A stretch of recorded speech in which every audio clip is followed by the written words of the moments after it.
Today, to much fanfare and glitz from Paris, France, the Coalition of the Willing put its full strength on display. A lot of backslapping, a lot of hand grabbing, lots of speeches and headline grabbing kind of comments and bold statements and condemning Russia left and right. You'd have thought this was the victory conference for the West.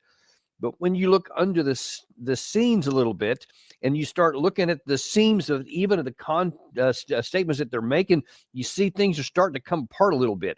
And if you look very long, you'll start to see a huge discontinuity between what the Western European leaders are saying and what's real on the ground. What a shock, right? I know this is something that we just lament all the time when we talk about things, especially this Russia-Ukraine war, is because the consequence to getting this wrong for the West are so catastrophic on the people of Ukraine. All this claim. A lot of the videos you may have seen coming out of Paris today were in a lot of palaces. Zelensky has been given some speeches recently, and a lot of all the background is this gold ornate kind of 18th century kind of glitz and glamour, while the men are in the mud fighting and dying on a daily basis in just horrific and miserable conditions, while the Ukrainian front lines, the territory continues to shrink by the day. Cities keep getting bombed every day. The buildings keep getting rubbled. None of that's on display there. In fact, they just keep congratulating themselves. And again, if all you're looking at is the headlines coming out of Paris today, you're thinking, wow, the West is doing a really good thing. They're very brave. And they really care, and they're standing up to that big bear of Russia. That's what you would think if all you did is look at the statements. We've just had a very constructive meeting of the Coalition of the Willing, bigger than we've had before, 30 countries, plus of course NATO and the EU, and absolutely determined to see peace through strength. 3 outcomes. Firstly, more support for Ukraine to make sure Ukraine is in the strongest possible position, both now and in further negotiations. Second, complete clarity that now is not the time for lifting of sanctions. Quite the contrary, what we discussed is how we can increase sanctions to support the US initiative to bring Russia to the table through further pressure from this group of countries. And of course, we discussed further the plans for reassuring the peace, the Coalition of the Willing and the military and operational plans, whether they're on the land, the air or the sea. What is he talking about? Peace through what strength? I mean, every time we ever look at a balance of power between the two sides, you see that it is continuing to be irrevocably on the Russian side, and the imbalance continues to grow. I mean, there is no strength. But let's look at the other half of that. Peace. Peace through strength. What peace do you have in mind? This is what doesn't get enough visibility. No one has defined what peace looks like. Now, they have said what they want. Then you have seen Zelensky many times saying what he wants, which is to give up nothing, to keep his army the way that it is, and to have the possibility of joining NATO later, and the possibility of getting his territory back later. He wants to give up nothing. And then one of the weirder parts of it was he said, we are still trying to support the U.S. initiative. Are you now? Because you're going almost like 180 degrees out of what President Trump wants to do. He said he wants to end the war. See, what you didn't hear anywhere that I saw of at all from a single leader in this Coalition of the Willing, no discussions about the territory that's going to have to be given up. Instead, they keep wanting to talk about this unicorn-style mythical creature called the Coalition of the Willing, the reassurance force, I think is the phrase that they're using right now, for the Ukraine. They want to put combat troops at various points inside of Ukraine to process some kind of mythical peace, which they're not defining what it is. We made important decisions during the last European Council, and the approach of peace through strength is the one we continue to pursue. That is why the discussion we have just had, the one we will continue shortly, and the summit we will hold tomorrow in Paris, must build that solid and lasting peace for Ukraine and for Europe. This allows us to address several points. First and foremost, the immediate support to Ukraine. We must continue. It is necessary to sustain resistance. And today, I was able to announce an additional €2 billion in military support from France to Ukraine. You know, that is so bizarre to me, because you're sitting there saying that we're going to continue to support Ukraine for as long as it takes. Whose tagline was that? That was Joe Biden's. He's the one that always said that. And then here's Keir Starmer acting as though that there's Joe Biden over his shoulder instead of Donald Trump. The people of France, what do they think about this? I mean, unless they're totally bought into the media hype that they're given, I mean, they can see that, okay, even with media hype, gee, this war's is now in its fourth year, and Ukraine continues to lose. Nothing has changed anything on there.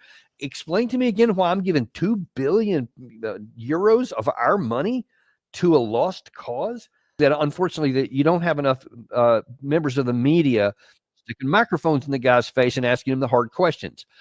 Mr. President, how do you propose this $2 billion? First of all, what does it include? Is it cash? Is it more ammunition? Is it more tanks and more artillery pieces? What is it? What does it cost? And then whatever that answer turns out to be. Now, show me on a map and show me on the manning position for the Ukraine army, how many people they have. What is that going to do to the battlefield? I want to be very clear this evening. Russia cannot and must not have a say in the support we provide to Ukraine, nor dictate the terms of this lasting peace.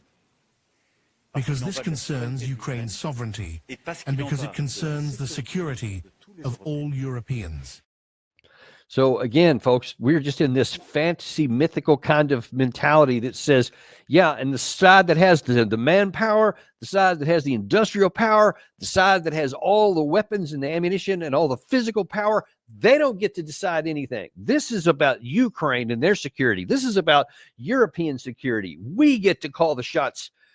What? I mean, that's another one of the things that puzzles the Russians, because you might also be thinking something about that sounds familiar. Seems like I've heard that theory, that mentality before, and it turns out you actually have. Here is Jens Stoltenberg, former Secretary General for NATO, before the war started, sounding very much like Macron. NATO will continue to give you practical support. Allies are training and advising your armed forces, participating in joint exercises, and providing equipment. NATO support for Ukraine is not a threat to Russia. Ukraine has the right to choose its own security arrangements. This is a fundamental principle of European security. And the decision on whether Ukraine can join NATO will be taken by Ukraine and 30 NATO allies alone. Yeah, we're going to do it. And you heard in the first part of that clip, we're going to give you training, we're going to give you equipment, we're going to give you ammunition, other kinds of mission support, all that kind of stuff. Sound familiar? So that's the same thing Macron's saying now in the fourth year of war. We're going to give you all this stuff. We're going to give you more money, and Russia doesn't have a say in any of this. How did that one work out in 2021? By pumping the Kyiv regime with weapons, London and Paris, especially the two leaders, Starmer and Macron, with the support of a not-so-powerful choir from the Baltic states and several other countries, are not only talking about continuing to supply Ukraine with weapons, but also about some kind of coalitions of the willing, and about deploying a so-called peacekeeping mission, or a mission to ensure Ukraine's security after the war ends. And the Russian leaders, several of them have gone on to say, I don't know what you guys are thinking, but if you put any soldiers anywhere in Ukraine without our express consent, we're simply going to recognize them as enemy combatants, just like anyone else who has a weapon, and we will reserve the right to attack them. And according to U.S. intelligence, which was just released a few days ago, the annual threat assessment that came out, and in a part of that was about the Russian side, and in part that document read that Russia in the past year has seized the upper hand in its full-scale invasion of Ukraine and is on a path to accrue greater leverage to press Kiev and its Western backers to negotiate an end to the war that grants Moscow concessions it seeks.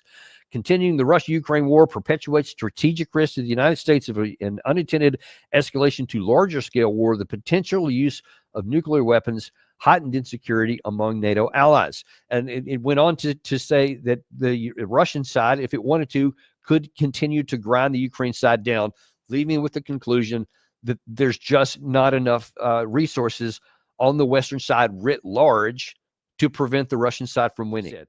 This has been, and I have some connections with some of the folks that were part of this, and they were telling me that even during the Biden administration, this was their view. They just never got to say it out loud. It was never public. It was suppressed. It was kept down, and instead, the Biden administration went on with the fiction. That's